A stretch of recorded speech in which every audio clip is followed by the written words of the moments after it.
السلام عليكم. اليوم ان شاء الله غادي نقدم لكم الكيش بقايا ديال الورقه ديال البسطيله. كيجيو بنانين وكيجيو لذاذين وكيجيو مقرمشين. ما تنسونيش باشتراكاتكم للقناه وفعلوا الجرس باش يوصلكم الجديد، مشاهده الفيديو حتى الاخر. خليكم مع المقادير وطريقه التحضير.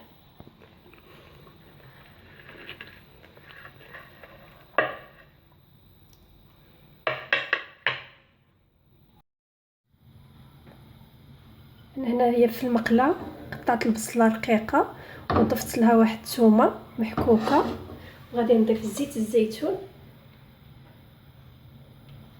نخلي البصله والثومه يتقلاو.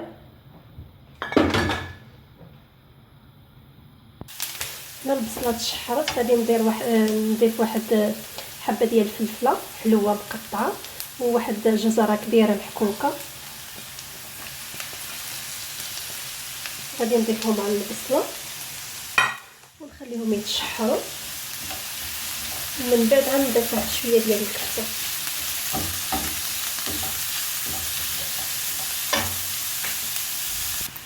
ملي تشحرت هاد الخضره غادي نضيف واحد شويه ديال الكفته مع المعدنوس مقرب.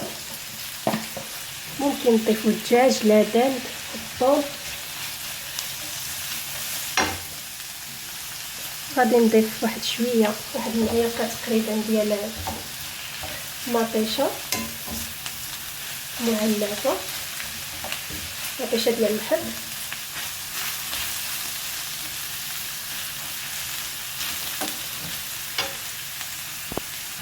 غادي نضيف التوابل، غادي نضيف الملحه،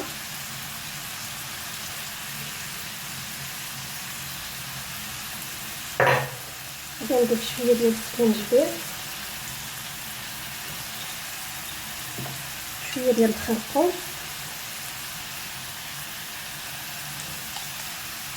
شويه ديال الفلفل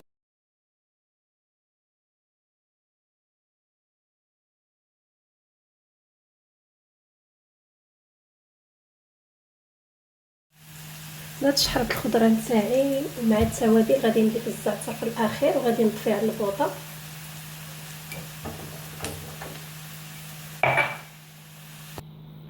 هنا كناخذ البقايا ديال الورقه ديال البسطيله او الفتات، كتقطعهم بحال هذا الشكل.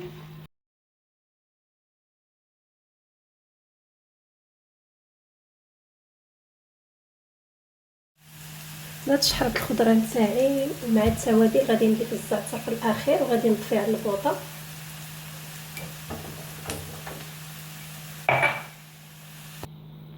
هنا كناخذ البقايا ديال الورقه ديال البسطيله او الفتات، كتقطعهم بحال هذا الشكل. كندهنهم بالزيت، انا كندهنهم بالزيت باش كيجيوني مقرمشين. ممكن تعوضوا بلاصه الزيت الزبده غير شويه بحال هذا الشكل.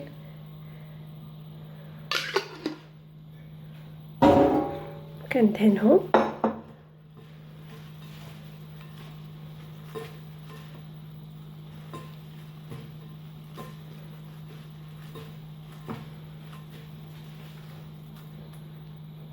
بالنسبه هذه الحشوه اللي وجدت معكم.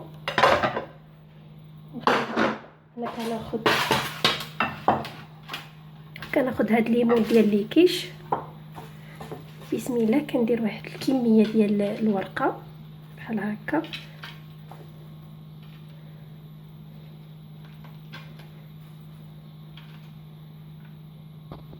انا قادت الورقه في الليمون بحال هذا الشكل. دابا غادي ناخذ بسم الله الحشوه.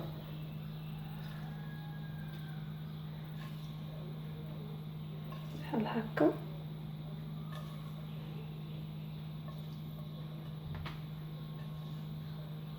نحاول نقادهم ومن بعد غادي نمشيهم ونقادهم.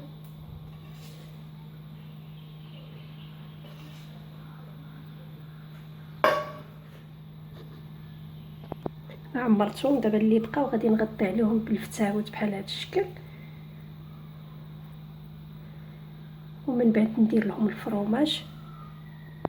هما الشكل ديالهم بعد ما درت لهم الفرماج. دابا غادي ندخلهم يطيبوا يتحمروا ونخرجهم وتشوفوا الشكل النهائي نتاعهم ان شاء الله. هادو هما الشكل ديالهم بعد ما تحمروا وطابوا. درت داك الفرماج وخرجتهم، كيجيو مقرمشين وكيجيو بنان، وكنصحكم تجربوهم. وشكرا والسلام عليكم ورحمه الله تعالى وبركاته.